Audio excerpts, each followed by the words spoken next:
the iHeart app today and get ready for real America's voice. Scan the QR code and join the RAV movement.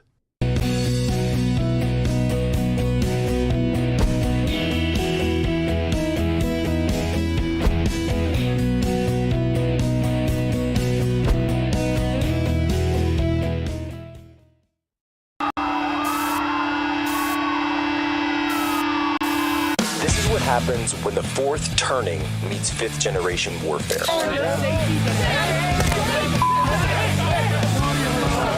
A commentator, international social media sensation, and former Navy intelligence veteran. This is Human Events with your host, Jack Posobiec. Christ is How much did the city of New York actually spend on illegal immigration? $6.9 billion of taxpayers. $6.9 billion of taxpayer money on a problem that was fostered on the American people. Mayor Wu, in the city of Boston, how much did you spend? We don't ask about immigration status and delivering city You don't services, ask about how much money the city of Boston has spent on illegal immigration? Are you out of your mind? Between immigration status. Do you manage your budget or not, Mayor? That is every crime committed by an illegal alien, every child raped by an illegal alien, every public safety threat by an illegal alien could have been prevented because they're not supposed to be here. It doesn't matter who does more. These are preventable crimes if we secure the border. The House has resolved that Representative Al Green be censured, that Representative Al Green forthwith present himself in the well of the House of Representatives for the pronouncement of censure, and that Representative Al Green be censured. It's like you right now should come out and be like, you know what? The young man who's about to win the state championship in the long jump in female sports, that shouldn't happen. You as the governor should step out and say no. No, and I appreciate but like, would you do something like that? Would you say no men in female sports? Well, I think it's an issue of fairness. I completely agree with you on that. So that's easy to call out, the unfairness of that. There's also a humility and a grace, that these poor people are more likely to commit suicide, have anxiety and depression. And the way that people talk down to vulnerable communities is an issue that I have a hard time with as well. So both things I can hold in my hand. Well, ladies and gentlemen, welcome aboard today's edition of Human Events Daily here in Washington, D.C. Today is March 6, 2025, Anno Domini. You saw that clip right there from Governor Gavin Newsom talking with Charlie Kirk, saying that he opposes trans and women's sports, but also that there's a certain humility. There's a grace, if you will, with his weird, fake Jack Nicholson accent. It's like, dude, clear your throat for the love of God. You got marbles in there. So you have these people that he's saying who experience suicidal tendencies, suicidal ideation, if they don't get their trans surgery, or as it's referred to, gender-affirming care. However, all of that was debunked in a study that no one seems to be talking about. So it falls to us, Human Events Daily, as usual, to talk about it. This is in the Oxford Journal of Sexual Medicine, examining gender-specific mental health risks after gender-affirming surgery, a national database survey. Results, and you need to hear this number. Leave it up on the screen, guys. From 107,583 patients, matched cohorts demonstrated that those undergoing surgery were at significantly higher risk for depression, anxiety, suicidal ideation, and substance use disorders than those without the surgery. Males with the surgery showed a higher prevalence of depression, 25% versus 11%. Anxiety, 12% versus 2%. Females exhibited similar trends with elevated depression, 22% versus 14%. Anxiety, 10% versus 7%. Here we go. Feminizing individuals. So when you have male to female transgender surgery, demonstrated a particularly high risk for depression, nearly at a rate of 1.783, and substance use disorders at 1.2. So that means almost double the risk of depression, almost double the risk of depression if you have this surgery. What are we doing to our children? What are we doing? People laugh about this stuff. You talk about suicides, you talk about teen suicides, you talk about all the suicides that are going on out there. What are we doing? All the doctors who knew about this need to be investigated. They need to have their licenses revoked. any clinic, any survey out there, any center that's running this needs to be shut down immediately. President Trump, Bobby Kennedy, pull all the funding. We'll be right back.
What America First truly means. Welcome to the Second American Revolution. All right, Jack Posobiec here. We are back live, Washington, D.C. Very excited to have once again here on Human Events Daily. We've got Florida Congressman Byron Donalds joining us here. He's live. He's up there putting the hurt on a number of these sanctuary city mayors yesterday in the hearing. The congressman joins us now. Congressman, how are you? It's good to be with you, Jack. Thanks for having me back, man. Well, walk me through this hearing. And it seems like you went through, to me, asking very basic questions of these mayors. Hey, where's your budget on this? Okay, where's your balance sheet? This is how much money you have. This is how much money was spent on these illegals. Can you tell me how much? Was there any of them that could even give you the answer? The only one that actually even gave me a number was Mayor Adams of New York. At least he came prepared, understanding what the hearing was about. The other three, they were trying to defend the same crazy agenda from Joe Biden, Kamala Harris, and the Democrat Party. And it was so crazy. Like, really what pissed me off was the non-answers given to so many of my colleagues on basic stuff like, would you work with ICE if they have a detainer for an illegal immigrant? And they kept going down this line of, well, if it's a criminal detainer, yeah, we'll do it, which means that if ICE just puts in the order for deportation procedures, you have these blue city mayors that will protect the illegal immigrants against following federal law and orders from ICE and from the Trump administration. So by the time questioning got to me, I was already upset and furious with them. And then we started going through just the details of, well, how much money did you spend? And they couldn't even give you a clear answer, which demonstrates that they are not serious about following the will of the American people. And I would add, the will of the citizens of their own cities. Because if you ask people in Chicago, in New York, in Denver, in Boston, they don't want to see rampant illegal immigration and see their taxpayer dollars go to protecting it. Their citizens are sick of it. So that's why they had to be exposed yesterday in committee.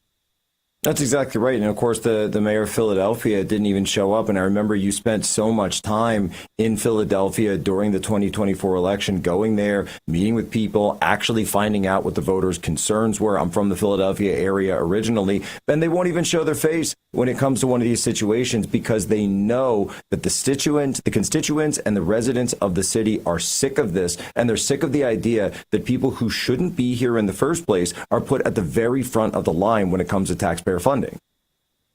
No, that's absolutely correct. I mean, Mayor Adams said they spent about $7 billion. I think I got the number right. $7 billion is what he said. And then you have Mayor Johnson in Chicago. This idiot, he goes, well, it's 1% of our budget.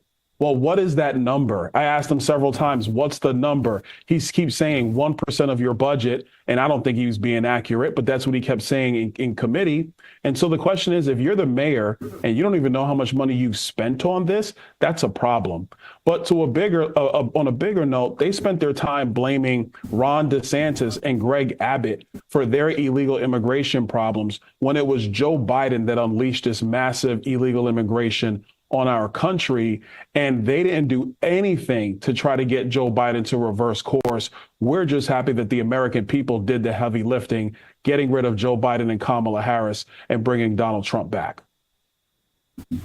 And it's as simple as that. It really is as simple as that. By the way, 1% of the budget of I love when they played that game, right? It's just 1%. Like with USAID was just 1% of the federal budget, or, it's less than 1%. No, when you're talking about budgets like this, I'm sure that the budget of Chicago is probably something like $15 to $20 million, billion.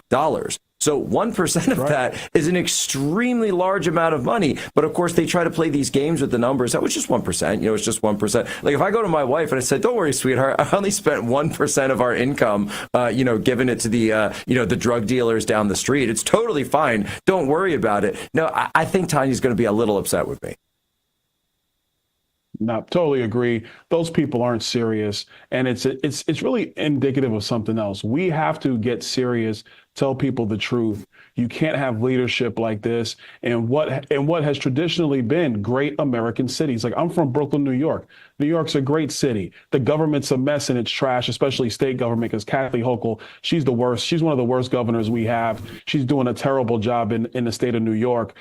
Chicago could be a great city again, but you have the current mayor that's a mess. You have their governor who's a mess, and they're not doing the right thing out there. I mean, look what's happened in California. The Golden State is no longer the Golden State. They have squandered all the precious resources that California has.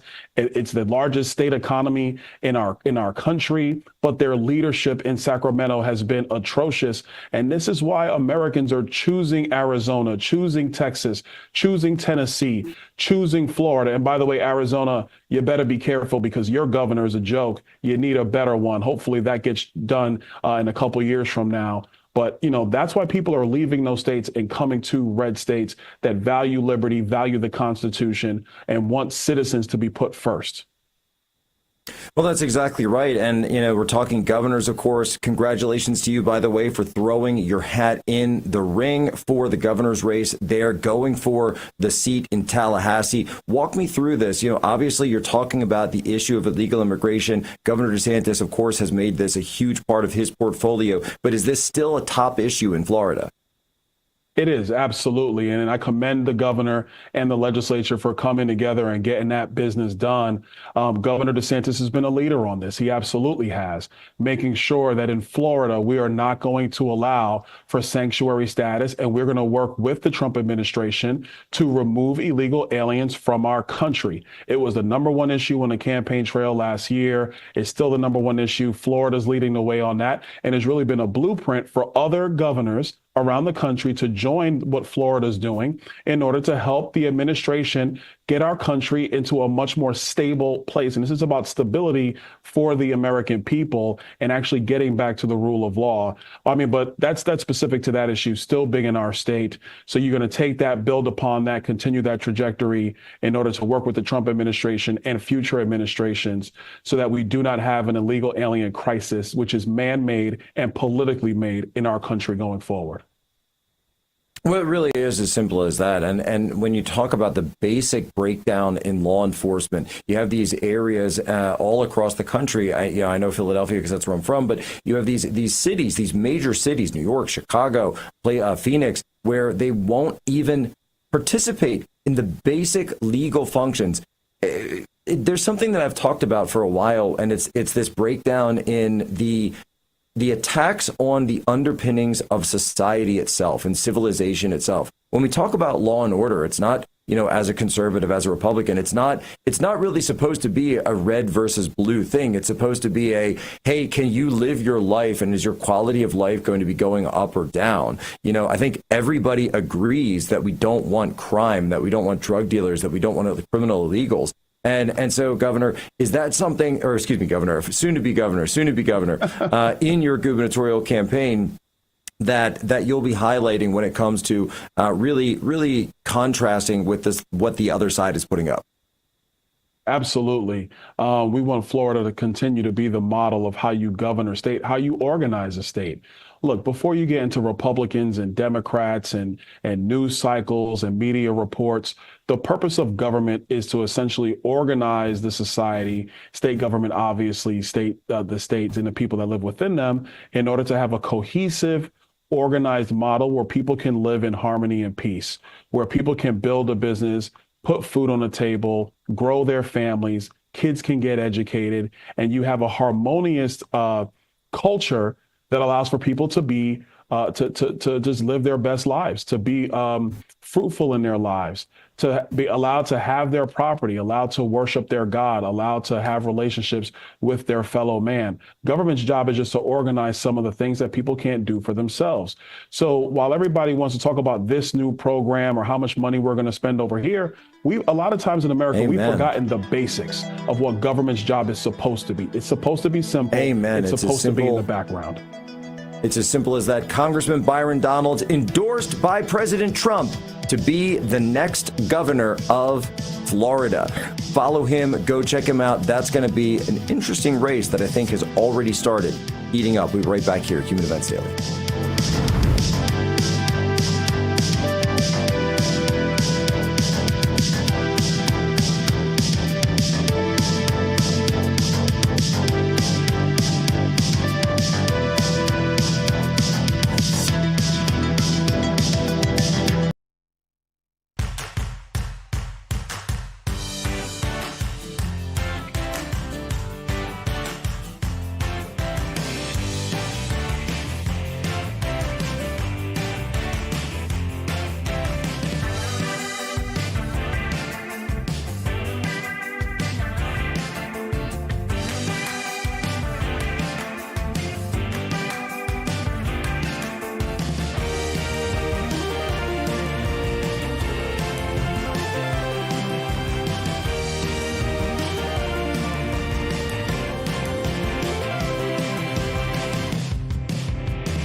Bates here with your Real America's Voice news break. Thanks so much for being along for the ride.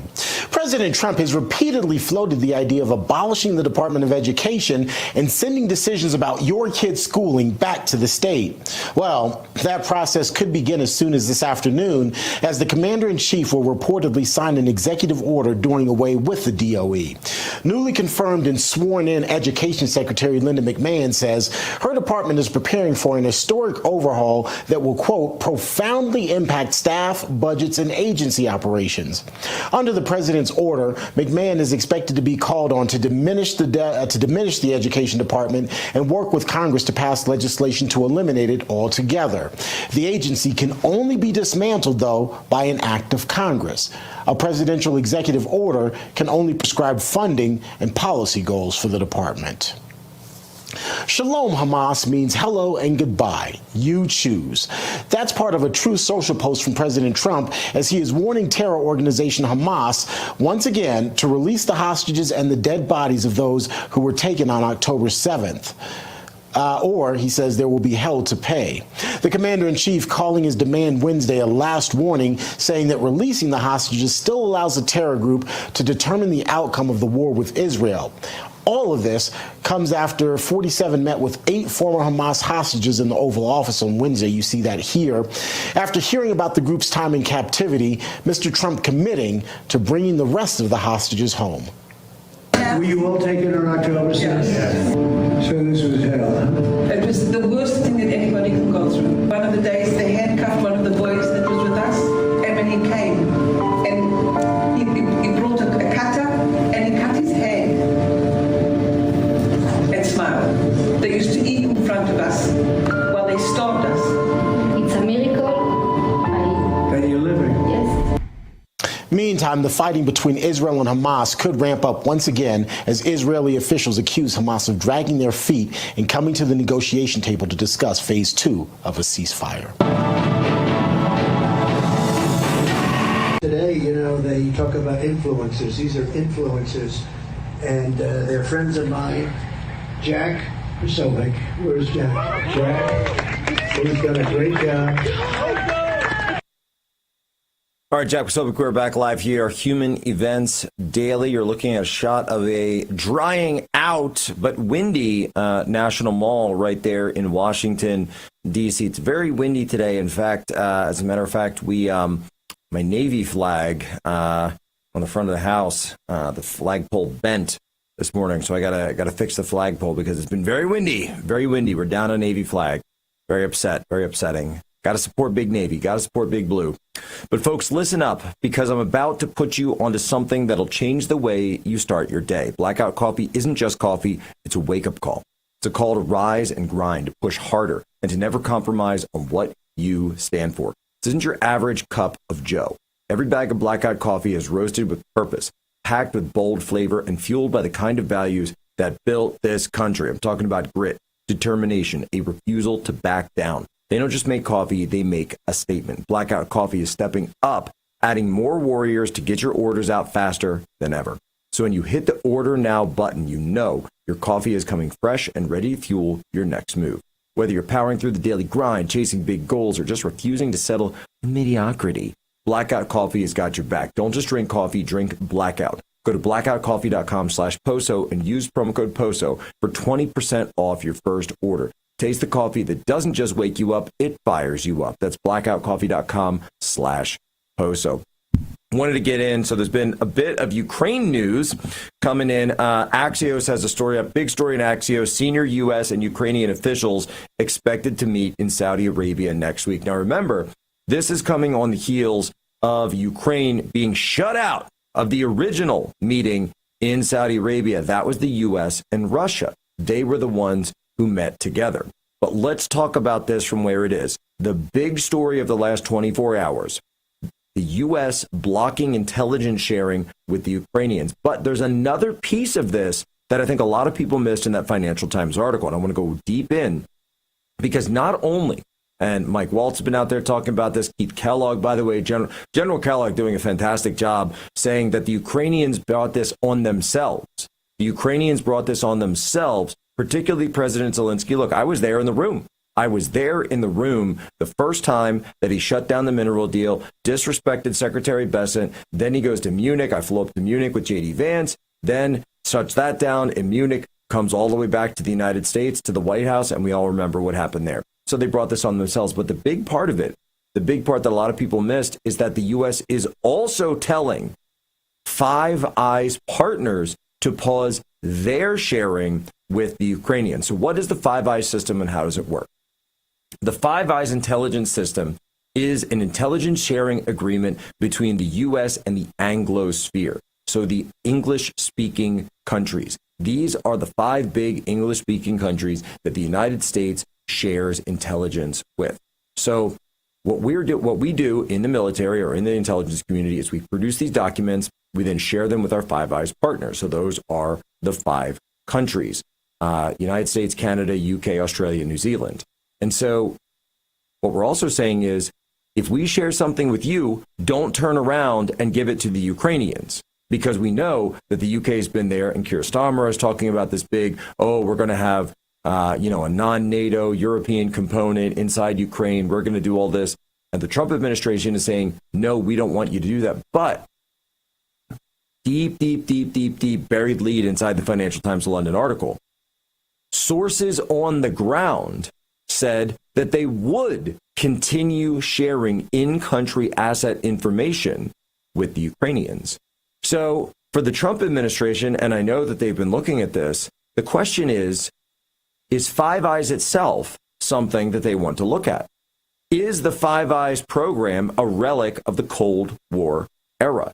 Is this something that the United States really still needs to have going forward? Should we look, because, and I'll tell you right now, and I'll say this as a former intelligence officer, the majority, the bulk of the intel that's going into the Five Eyes program, guess what? It's produced by the United States. And then on the flip side of that, go look at all the abuses of the Five Eyes program. You get the British to come in with GCHQ to spy on Americans. They can do that without the warrant. Then they hand that right. That's the GCHQ is their version of the NSA. Then they go and hand that to the FBI. This is prior to Kash Patel going in there and cleaning house and saying, oh, look at all this information. Go look at the derogatory information on Americans. That's how you get the warrantless wiretapping. Why? Because you can't use intel on your own citizens. But if you get one of your buddies to do it and then hand you the report, you're not breaking the law. And the same thing with the NSA in reverse with the UK. Look, there's a lot of abuse there. There's a lot of fraud. There's a lot of use of these tools and these programs, which have significant powers,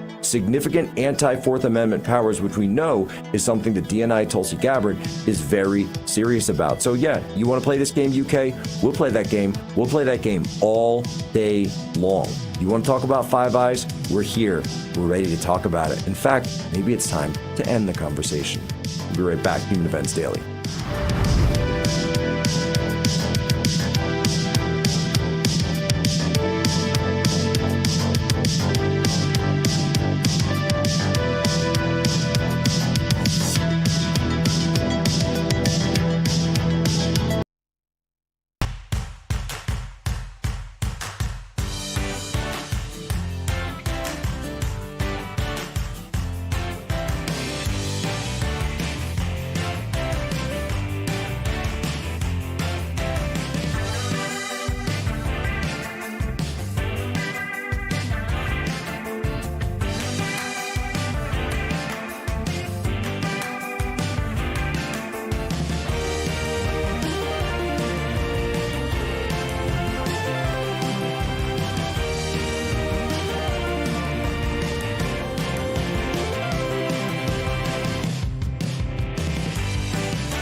this Real America's Voice news break, I'm Terrence Bates. Just into our newsroom, the U.S. House has voted to censure Texas Democrat Al Green for his outburst during President Trump's address to a joint session of Congress on Tuesday.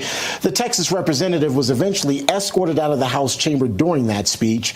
The censure resolution passed by a 224 to 198 vote. Republican Representative Dan Newhouse of Washington State authored the censure resolution, saying that Green's actions were a, quote, breach of proper conduct. House Speaker Mike Johnson tweeting that Green, quote, disgraced the institution of Congress and the constituents he serves. During the last administration, Republicans had similar outbursts, but were not censured. And after Democrat Congressman Al Green's outburst, Democrat Senate Leader Chuck Schumer refused to answer questions about Green's behavior. In an interview on CNN, Schumer talked in circles, deflecting each time he was pressed to comment on Green.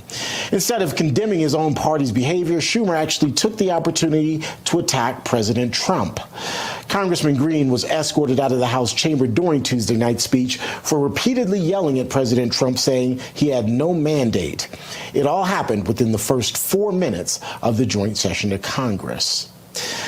Shalom Hamas means hello. Shalom Hamas means hello and goodbye. You choose. That's a true social post from President Trump as he is warning terror organization Hamas once again to release the hostages and the dead bodies of those who were taken on October 7th, or there will be hell to pay. The commander-in-chief calling his demand on Wednesday a last warning, saying that releasing the hostages still allows the terror group to determine the outcome of the war with Israel. All of this comes after he met with 8 former Hamas hostages in the Oval Office Wednesday, as you can see here. After hearing about the group's time in captivity, Mr. Trump committed to bringing the rest of the hostages home. In the meantime, the fighting between Israel and Hamas could ramp up once again as Israeli officials accuse Hamas of dragging their feet and coming to the negotiation table to discuss phase 2 of a ceasefire. And Jack, where's Jack? Where's Jack? Where is he? Jack, I want to see you. Great job, Jack. Thank you. What a job you do. You know, we have an incredible thing. We're always talking about the fake news and the bad, but we have guys, and these are the guys who should be getting Pulitzers. All right, Jack Posobiec here. We are back. Human Events Daily, Washington, D.C. So yesterday, here on the program, we did a little bit of a talk. We did a little bit of a discussion about someone by the name of Amy Coney Barrett. After the program, I penned an op-ed for humanevents.com, which has since gone absolutely viral. And I said, Amy Coney Barrett is a warning against the dangers of Republican DEI. It shows the danger of Republican DEI. When we say, hey, here's someone who says she's a conservative, and she's with us on this one issue, and also it's a woman, and it's an election year, and let's get all behind this. Well, kind of goes to show you that we need to be a little bit more discerning in the future when it comes to these judicial nominees. Someone who knows quite a bit about this process is Mike Davis from the Article 3 Project, and he joins us now. Mike, I got to get your take on this situation and where things stand with us, with Amy Coney Barrett, with decisions like this on USAID. Well, I agree with your assessment on Justice Amy Coney Barrett's. She was picked because she's a woman to replace Ruth Bader Ginsburg. She's a qualified pick, but she certainly was not the best pick. And maybe we should have picked someone who wasn't on the Seventh Circuit for 2 years with just a small track record. She got picked because she had her Seventh Circuit hearing that I oversaw as the Senate Judiciary Chairman's Chief Counsel for Nominations, where she, Senator Dianne Feinstein attacked her for being too Catholic, essentially. So that's what made Amy Coney Barrett a star, and I think people got taken by that. And they looked at her emotionally instead of rationally and looking at her record. She's not liberal. She's not going to become some turncoat liberal. She's just, she's going into the Chief Justice's camp, where she's just kind of incremental in her approach. I would say that she's weak. and that she's scared of her shadow, but incremental might be a nicer way to put it. I've also said that she's a rattled law professor with her head up her ass. That's what I say when I'm upset. But it's a pretty good assessment. I think your assessment's correct, Jack. Yeah, and I went through, in the piece, and people go see it at humanevents.com. I went through a number of these decisions where, as you say, remember there's those statements she was making, like, oh, we need to turn down the temperature, and I think that was on immunity or one of those other decisions. These comments that she's making, and then of course that clip of her from President's address the other night where she's mean mugging him. She's just straight mean mugging President Trump as he walks by there. And I think a lot of people have to look at, so Mike, walk me through this. Let's say, we can't change it. We can't go back on this one. But what we can do is learn from the situation and then also make corrections for the future should, by the way, I don't know, Stephen Breyer step down or something like that, or potentially Thomas, who has talked about retiring. President Trump easily could have another pick that comes up during his tenure. Who were the conduits that were really most pushing of Amy Coney Barrett? Because when you look out across the conservative legal movement, I mean, someone has to actually nominate these people. How do you get to the short list? How does that process take place? Well, they made the mistake the last time of only wanting to pick a woman because Ruth Bader Ginsburg died and, they had to have a woman. Well, there aren't a lot of, here's the bottom line. Here's the dirty secret. There aren't a lot of women who could be judicial nominees because in order to be a judicial nominee, you typically are a litigator in a law firm for at least a dozen years, or you're a prosecutor for at least a dozen years. Under the ABA standards, you have to be a lawyer for at least a dozen years. We don't follow that on the Republican side, but that just gives you a ballpark. So if you're not, how many women go into litigation? It's a small percentage, and then how many of those women actually stick around for 12 years? So it's a very small percentage, and then how many of those women who make it to law firm partners are conservative women, which it's just like you're looking for the needle in the haystack. Yeah, there are a lot of good conservative women out there. There are a lot of good conservative minorities out there. They're actually my favorite people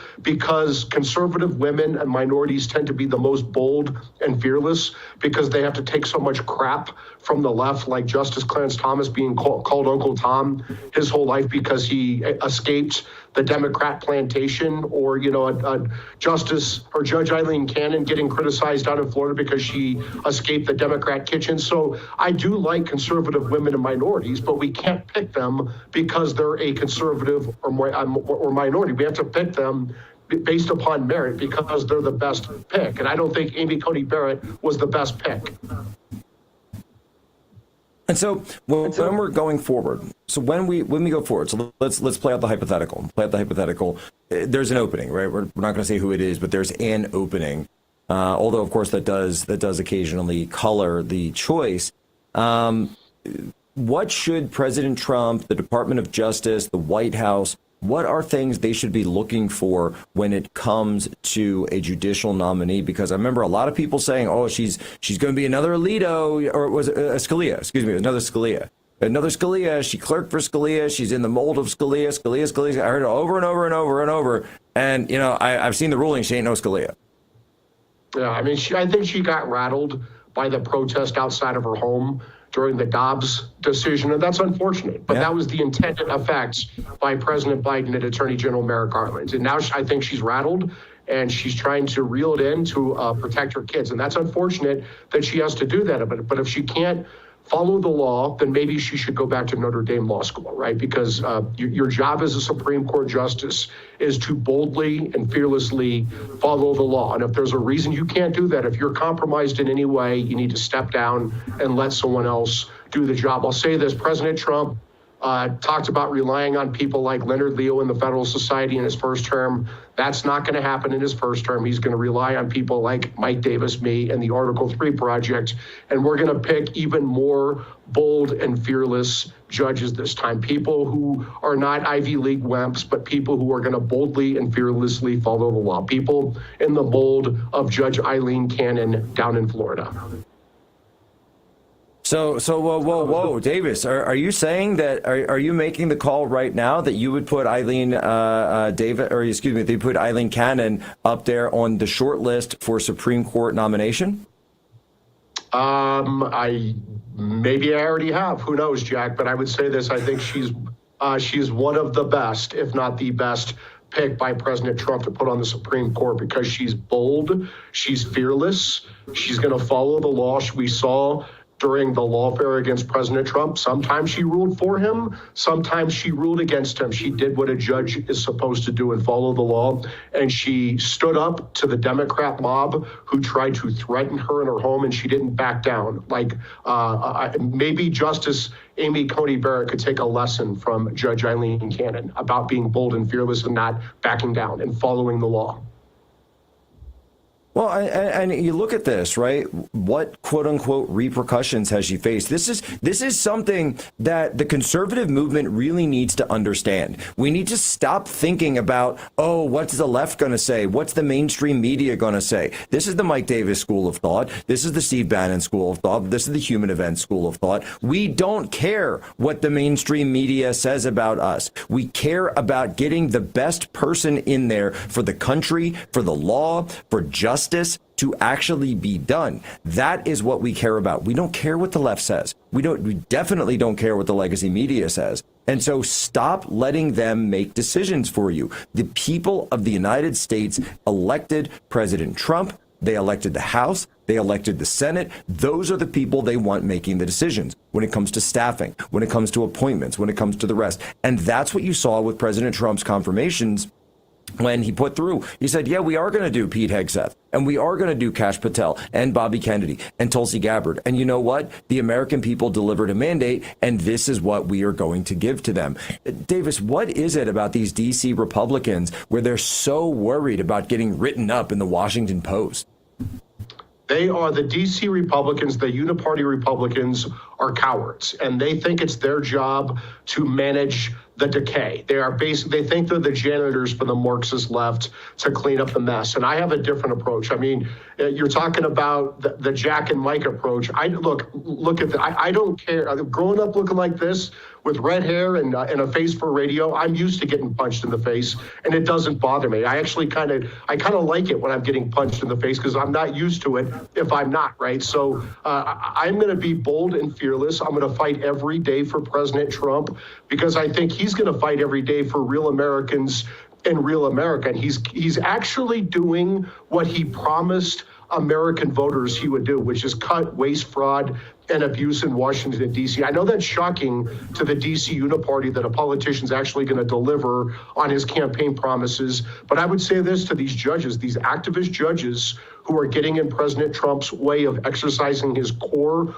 Article 2 power under the Constitution. Not Article 1 legislative power. He's not stealing Article 3 judicial power. He's exercising core Article 2 executive power. These activist judges, there is going to be a tremendous political backlash if you keep doing this. You are going to lose your funding, you're going to lose your jurisdiction, and you may face impeachment. And the Article 3 project will make damn sure that happens. We're not FedSoc. We're not cucks. We take off the gloves. We fight back.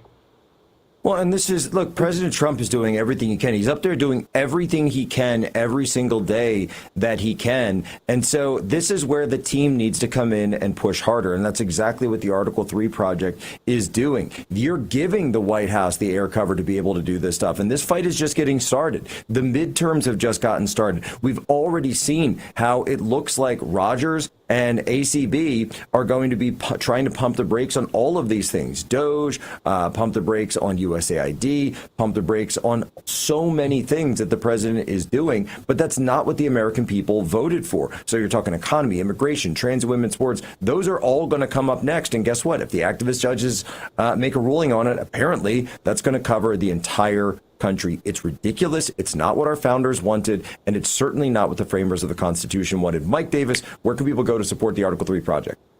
Article3project.org. You can donate there. You can follow us on social media. The most important thing the Human Events audience can do is take action. And thank you, Jack. Folks, that's what it comes down to, all right? No more activist judges making these rulings from one district, having it affect the entire nation. I don't know, maybe it's time to take a little page out of Andrew Jackson's book on that. Stay tuned, because I don't know, we just might. Be right back.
is a great guy. He's written a fantastic book. Everybody's talking about it. Go get it.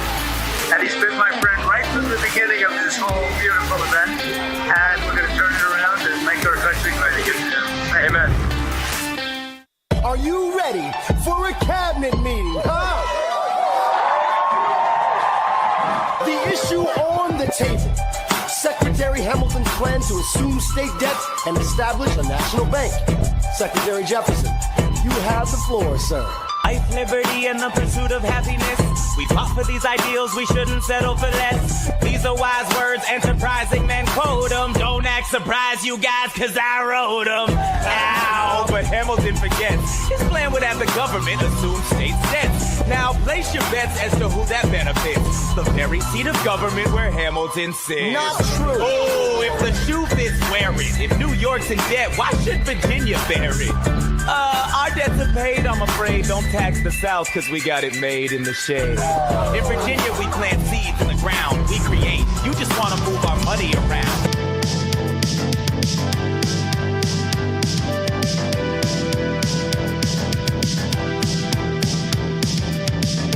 When I'm working long hours, I'm always listening to Human Events with Jack Posobiec. All right, Jack Posobiec, we're back. Human Events Daily. Hear Real America's Voice, as well as welcoming the third hour of the Charlie Kirk radio audience on the Salem Radio Network. Hamilton, the musical. Oh, the great musical of Hamilton, which up until today, I'd never actually heard anything from any clips whatsoever. We played a clip during the break, and I thought it was a parody. Honestly, this is drivel. This is ridiculous. This is like fourth grade level, like rap battle kind of stuff. This is something that we're supposed to believe is high art, where it's, you know, just a clear deconstruction and de-evolution of the founding fathers. Obvious, just historical revisionism on full display. Oh, we're going to cast a black Puerto Rican as George Washington. It's high art. It's wonderful. You're going to love this. And this is where the next Netflixification of everything started. It all started with the recasting and the race swapping and the gender swapping and all the rest of it. All started with Hamilton. Well, Hamilton has just announced that they are going to be canceling their performance at the Kennedy Center. Oh no, all the liberals in Washington, D.C. are going to be crying into their avocado toast over this, crying into their soy lattes, because they're not going to Hamilton is not going to come and play in D.C. at the Kennedy Center. Well, so here's what I'd like to say in response. I tweeted this out yesterday, but you know something, to all the commies that run that program, here's a flip side of it, by the way. Why don't we boycott all of Hamilton? Here you go. You like that? So to any patriot that's out there right now, to any red blood having American, any patriot within the sound of my voice, we are not going to Hamilton. Boycott this thing completely. Not just because they're giving the middle finger and thumbing their nose to President Trump, but because honestly, the show just isn't really that good. You want to know who went to Hamilton? Let me wind back the clock a little bit. Do you remember who went to see Hamilton in the very first week he was in office back in 2017?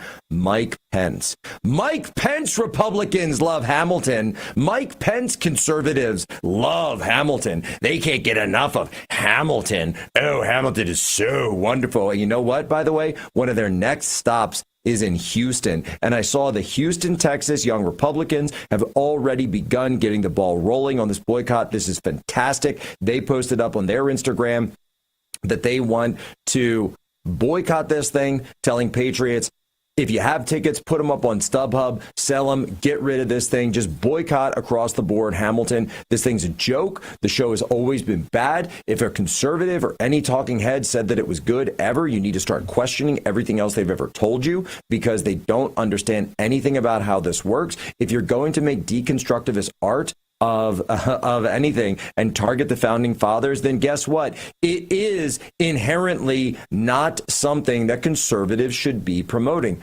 Also, the music is garbage. I hesitate to even use the word music because honestly, it's offensive to actual music to compare Hamilton to that. I have seen YouTube rap battles that are better than what I just heard in Hamilton. I have heard like my 6-year-old and my 4-year-old going back and forth and making up little songs in their backseat of the car when we're on a long drive that sound better than anything that Lin-Manuel Miranda has put together. It's a joke. It's ridiculous. It is horrible. It is drivel. Patriots should not be attending this. Guys, think of all the better things that you could be doing with your life. Think of can we get something like Rodgers and Hammerstein out there? You know, can we go have, I know they canceled Phantom of the Opera, but they're talking about bringing that back. You know, how about we go to some good shows? How about we actually promote something that is good, that is positive? You know what I want? You know what I want, and I have to put in a call with, Special Envoy Grinnell or something. I want Trump the musical. I want Trump the musical. I want it to play at the Kennedy Center, and I'm going to sit there with Tanya Tay in the front row. We're going to bring the kids, and I want Trump the musical playing 365 days a year. Yes, even on Christmas. It's It's 365 days a year right there at the Kennedy Center. And I heard, by the way, that they're also working on a very special Christmas show at the Kennedy Center as well. I love it. Putting the real truth of the greatest story ever told and the greatest man to ever walk the face of the earth, Christ Jesus, on full display in our nation's capital. That's the kind of capital that I want to be a part of. That's the kind of country that we should have. Get Hamilton off the stage. You're done. The show is over. Exit stage left. Ladies and gentlemen, as always, you have my permission to lay ashore.